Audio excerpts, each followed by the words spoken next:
Well, Shemai, I am back 12:45 on a Wednesday, back from London town.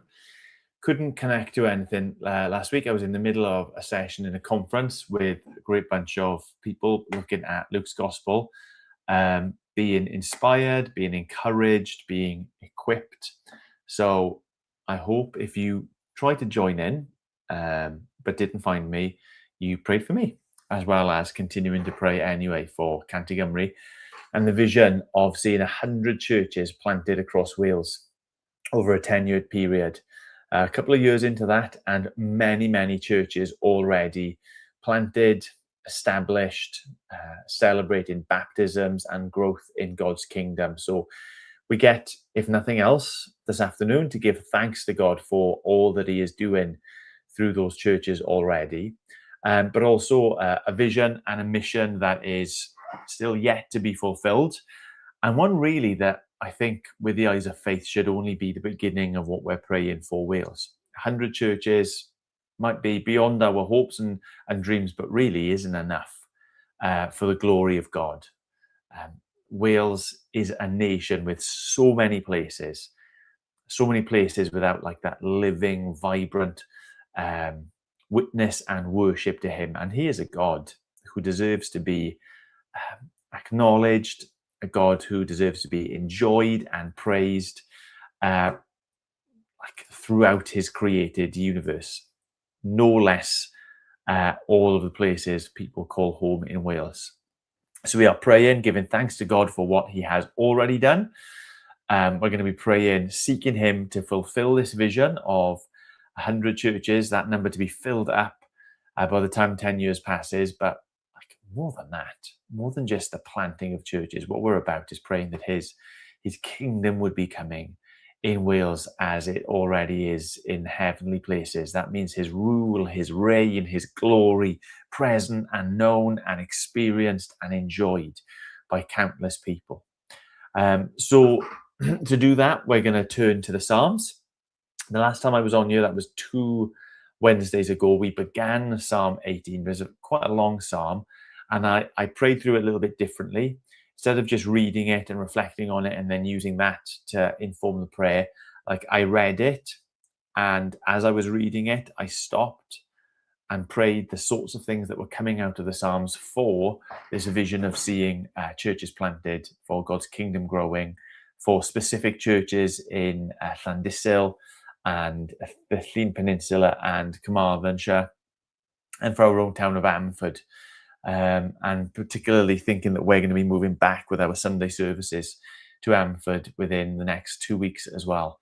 Can I just share and say how exciting. Yesterday I was in our church building chatting with some folks who were using it, sort of people, various ministries that we host out of there, Encounter, week in, week out.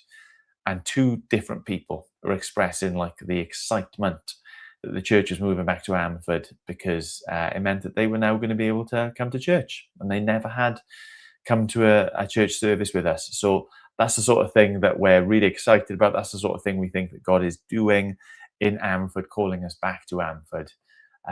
So I cannot wait for that. But enough about us. We have our eyes to the hills of Wales, whose help is the Lord. So we're going to read together Psalm 18, picking it up from verse 30, and use that as our springboard for praying for the big vision, praying for some of those church planters specifically, and those churches as well, and what God is doing across Wales. All right, so this is Psalm 30. It's not.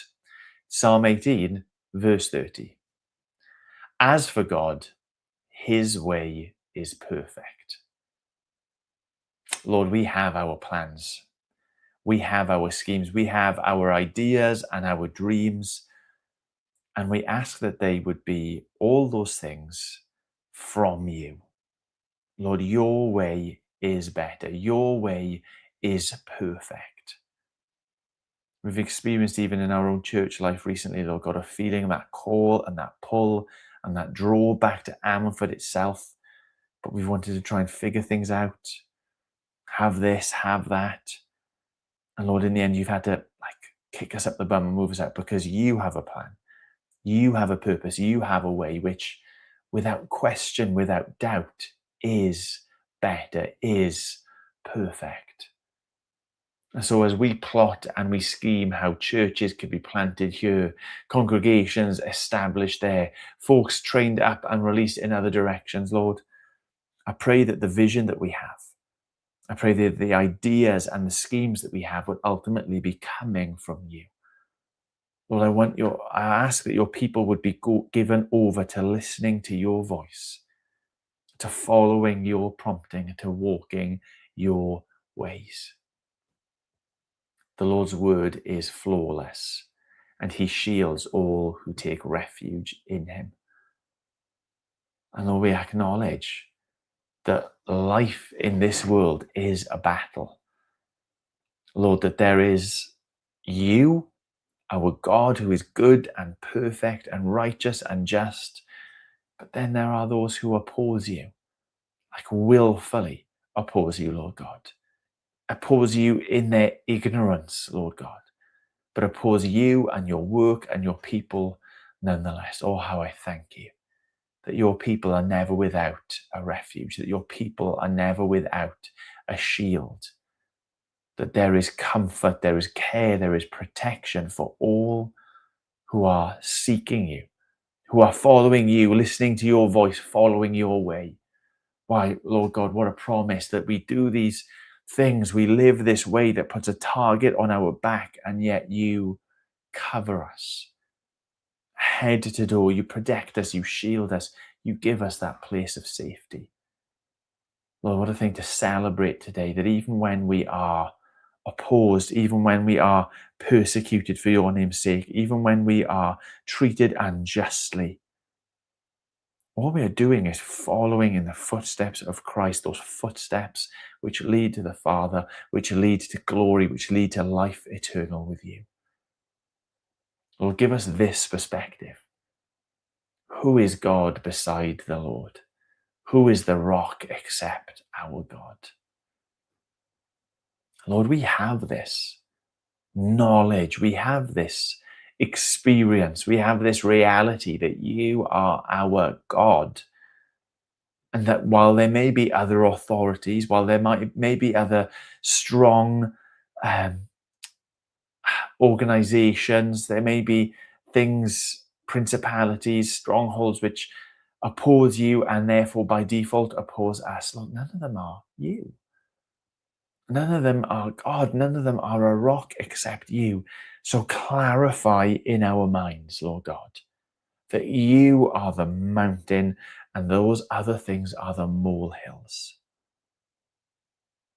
Lord, I pray for your people. I pray especially for those who are planting churches, who, Lord God, who have been seeing fruit and have caught the attention of the enemy. Help them to see the molehills for what they are. Nothing in comparison to the mountain, who is our God, our rock, our fortress, our keeper. It is God who arms me with strength and keeps my way secure. He makes my feet like the feet of deer. He causes me to stand on the heights. He trains my hands for battle. My arms can bend a bow of bronze. You make your saving help my shield, and your right hand sustains me. Your help has made me great. You provide a broad path for my feet, so that my ankles do not give way. And Lord, not just this sense in which you care for us at a distance, that your protection is supernatural, but that you are actually making a material difference in our lives. And we become, as it were, your hands, your feet, your vessels. Lord, you make our feet like the feet of deers. You lift us up to the heights. You bring us out into this broad path. You sustain us. Lord, our experience would be of your strength lived out through your people. Oh, for too long, the church has considered itself small, ignoring how big you are and ignoring what strength you put in us, your beloved. I pray that over the coming years, as we keep on thinking about all of these churches being planted in that 10-year time frame, Lord God, that we would stop seeing ourselves as small. Stop seeing ourselves as the weakling. Stop seeing ourselves as those that must cower and hide in the corner, but in the boldness that comes through the strength that is ours in you, Lord God, we would unashamedly take on big tasks like planting churches, like strengthening churches, like going into hard places, obscure places, like feeling uncomfortable in ourselves and in our church families for your glory, because we know the God who is at work in us and through us, who is strong and is making us strong. You, God, train our hands for battle so that we can bend a bow, even of bronze.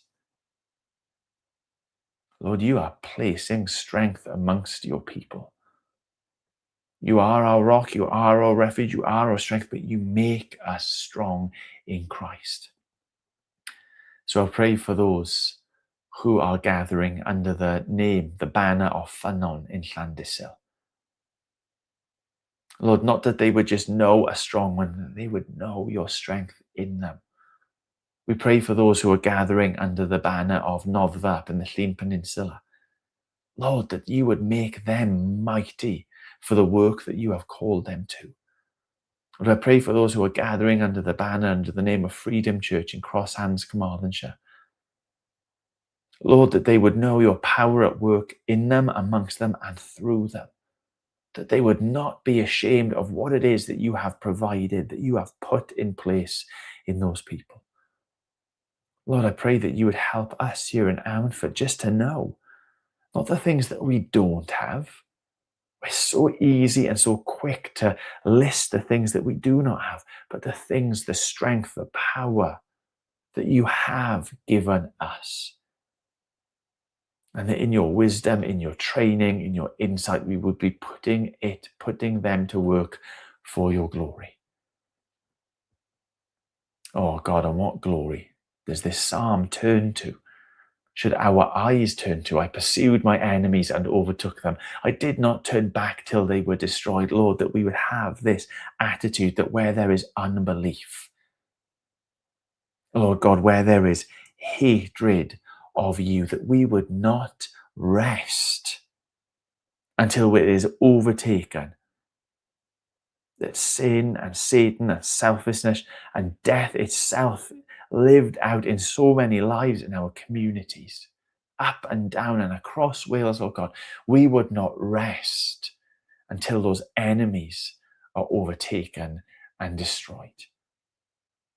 Lord, that your precious creation, those who are created in your image, Lord, that they would be set free from the bondage of sin, that they would be delivered from darkness and brought into life, that there would be life and light where only death was known before.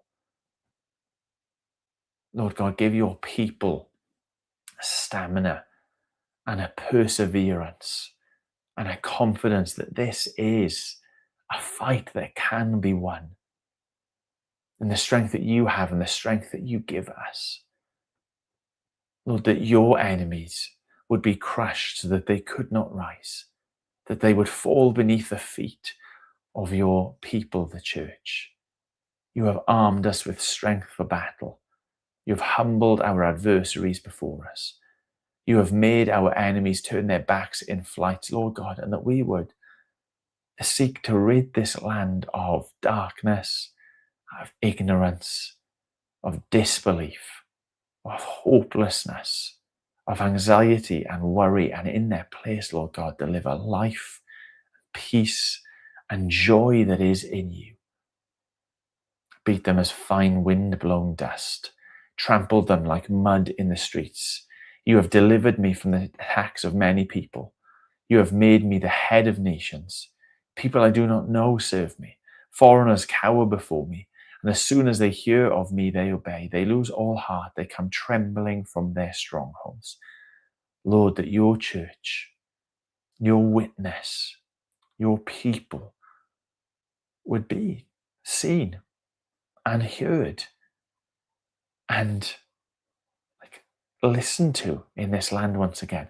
Not listen to in that sense of servitude and mere obedience, but listen to in that sense of the hope that we extend, the joy that we extend, the life that we have on offer, that people would come and know and respond. Well, this is the good news. The Lord lives. Praise be to my rock. Exalted be God, my Saviour, Lord, in the south, in the north, in the east and the west, that would be true more and more, ever increasingly in this place that we call home. He is the God who avenges, who subdues nations, who saves from enemies, who exalts above foes. From violent men, Lord God, you rescue. Therefore, let your praise rise, Lord God, here and beyond. Let your people sing the praises of your name. He gives his King great victories, Lord, that Jesus would know all of the victory in our land. He shows unfailing love to his anointed, to his people, to his beloved, to David and his descendants forever. Amen. Amen. Well, thanks for jumping on again, whether that was live or whether that was catching up. If you've never encountered it before, please head over to 100.cymru. There, the address is on the screen. Find out what that is all about for yourself and join with me in praying just 15 minutes a week for all of what we've prayed and more. As far as I'm aware, I will see you next week. God bless. Stay safe. Keep speaking Jesus.